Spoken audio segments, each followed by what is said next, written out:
Alright, part 3 of the Fetterman massacre. When we left off, the cavalry and infantry had formed a hasty defense. The Indians are surrounding them, and it's getting very, very dangerous.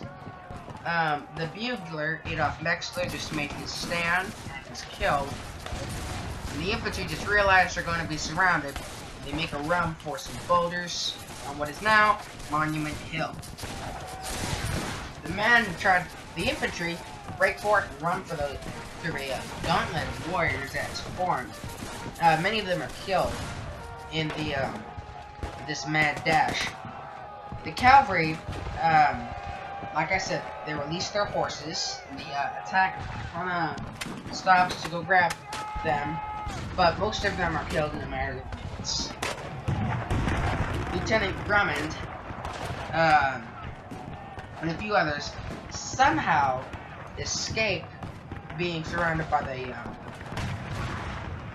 the Indians with the cavalry and try to make it to Fetterman, who's trying to make it to the boulders. While it's going, they get cut off. Fetterman, Drummond pulls out his trusty little saber, hacks it at these warriors, decapitates a few of them before he goes down. All of the men who escaped with him are also killed. Fetterman make it to the boulders on which is now Monument Hill. When they built the monument, I don't know when they built it. There are these two big old masses of rock. Big, huge boulders. A little gap between them. When the monument was built years later, they rolled the big, huge boulders off the hill, which is really kind of a shame they did that. When Carrington actually visited the battlefield years later, his first remark was, "Hey, where are the boulders?" They make it to those two big boulders, get between them, and start firing at the Indians. And they were gonna go further back, try to make it back to the fort, but a huge mass of several hundred Indians get between him and getting out. The infantry make a line and fire 2 volleys into the mass of warriors until the Indians are upon them. In a matter of seconds, every single infantryman is dead. All 80 men, the same men Fetterman said he could run through the whole Sioux Nation with, are killed. Fetterman himself, his neck is slit from ear to ear by an Indian named American Horse. Several months earlier, I don't know, about November-ish, a cavalry group attacked an Indian camp at the Sand Creek Massacre in Colorado. After the massacre, and these were friendly Indians, not a massacre. In fact, in the middle of the battle, they rose a United States flag in the middle of the camp, hoping that would sway them. It did not, and they were a lot of them were killed. And the Indians, very, very angry about this. And actually, the soldiers abused bodies, beat them up, hacked them to pieces. And the Indians were so furious, they just took out all their anger on the dead soldiers. And, I mean, the Indians, according to their religion, they believed, if you've lost an arm in this life, you don't have it in the next, or something like that. And so they believed if they just destroyed the bodies, they couldn't even, saddle their horse to fight them in the next life. And that's why they did a lot of mutilations. But usually it was just, I hate you, and you're dead now, so I'm just gonna hate you more and just kill you with your body or something. I don't know. The bodies in the Fetterman massacre were torn to pieces. Nose, ears cut off, eyes ripped out of their sockets and placed on the rocks next to them, guts ripped out, they're stabbed with hundreds of arrows, arms, feet, attached by tendons, if attached at all. It was very, very, very just horrible. Frederick Brown, the quartermaster, who was actually called by the Indians before, reverse head, I guess, because he had a large beard and no hair on the top. He was found with a spear up his ass and stabbed through his chest. Fetterman hacked to pieces as well, beard scalped, unrecognizable. In fact, there were some infantrymen who were found cowering, and the Indians thought it was disgraceful, and so they took some buffalo bladders and put it over their heads and then hacked them up. Most of the infantry were found between these two boulders, and most of the cavalry was found in where they were surrounded. Weedy and Fisher and all of the men were killed in the furthest little rock in the stream, I guess. They were also dismembered. Weedy and Fisher's heads have been bashed to a thick paste or jelly. Organs removed. It was pretty gruesome. Around all 80 men were killed in the Fetterman fight. Nobody knows for certain how many Indians were killed. At least 60. And at least 100 wounded. Either way, most Indians say, and most research could tell us, that 80 men killed more Indians than 250 men did at Little Bighorn, like I said earlier with Custer. 10 years later.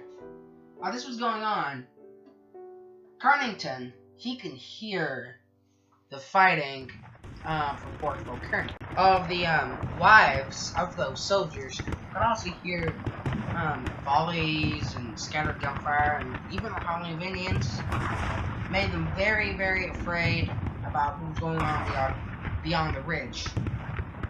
The Indians were most of the garrison was out at the Fetterman fight for half of 2/3. So he sends this guy with a funny name, Hanike, to go see if he can relieve them or something like that. He goes out. He Carnington gave him instructions not to follow Fetterman's route over Lodge Trail Ridge, but instead go on some high ground to kind of see what's going on, see what he can do. Hanike gets out with pretty much the garrison. And he sees the last of Fetterman has been get killed. And some of the Indians even see him and try to taunt him and try to get them to attack. But he has some brains and he doesn't engage. He comes back with the news, and the Indian with the news, and everyone's freaked out. And they're afraid, with most of the garrison gone, that the walls could be breached, and the Indians, I don't think it occurred to them to attack the fort, even though they're very vulnerable. That's just not how the Indians thought of warfare. But just in case, Carnington had all the women and children put inside the magazine, so if the Indians breached the walls, they could be blown up with a single match to save them from the horrors of being captured, which was very, very bad in those days. That meant, torture, just pretty bad stuff. Well, the attack never came, and the women and children didn't need to get blown up. And Carnington says, you know what, we are going to go out and bring back the bodies. And the men tell him, hey, don't do that, because if the Indians are still out there, they're going to come back and they're going to kill the rest of the garrison. And he says, no, we are going to bring back those bodies, otherwise, what are we? He goes back, pretty daring mission, brings back about half of the bodies, until a blizzard comes and kind of turns them back. everything is dead, including a little dog. And in the aftermath of the battle, the Indians spotted this little dog hiding behind this boulder. And one of them looks to the other and says, "Let's let the little dog go back and tell the soldiers what happened here." But one of the Indians takes an arrow, shoots it through the dog, and kills it. And says, "Nope, we're not even gonna let this little dog escape." Animal cruelty. It's an issue even back then. So the Fetterman massacre was just a big disaster. Biggest disaster until the Little Bighorn years later. And now Carnington, his garrison has been reduced by like half, if not more, by the massacre. And there's a little army outpost about 100 miles away. He asked for a volunteer. Hey, someone needs to go take a message to this little outpost telling them what's going on and what we need is help. And just some reinforcements, food, whatever you got. One man named Portuguese Phillips steps up and says, "Yep, I'll do it." He rides 100 miles by himself in a Wyoming winter. Now, I don't know how winters are back east in the south, but in Wyoming, they're pretty freaking cold. In fact, when he rode, the temperature dropped below freezing. You can't overlook the fact that it's also in hostile Indian territory. That's, like different things. He makes his ride.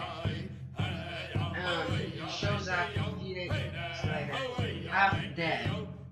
Finally, gives him what's happened, and word spreads like wildfire. News blows up all across the United States. Everyone's furious, and finally, Carnington gets his reinforcements and supplies like he's been asking for months. Now, the Indians, the Fetterman fight is over, and now we're gonna talk a bit about the Wagon fight. This is the year after the Fetterman fight. Tensions are still just as high as ever between the Indians and the fort. But the people there still need wood. It's a necessity, and wood is still ways away. So they set up a kind of it's a camp, make a wagon box circle, and use that as almost a permanent camp. And they go off into the different canyons and chop wood. And this will inevitably lead to the wagon box fight. But I'm probably not going to get to that in this episode. Maybe in a part 4. This is getting pretty long. So check out part 4, I guess, and thanks for listening.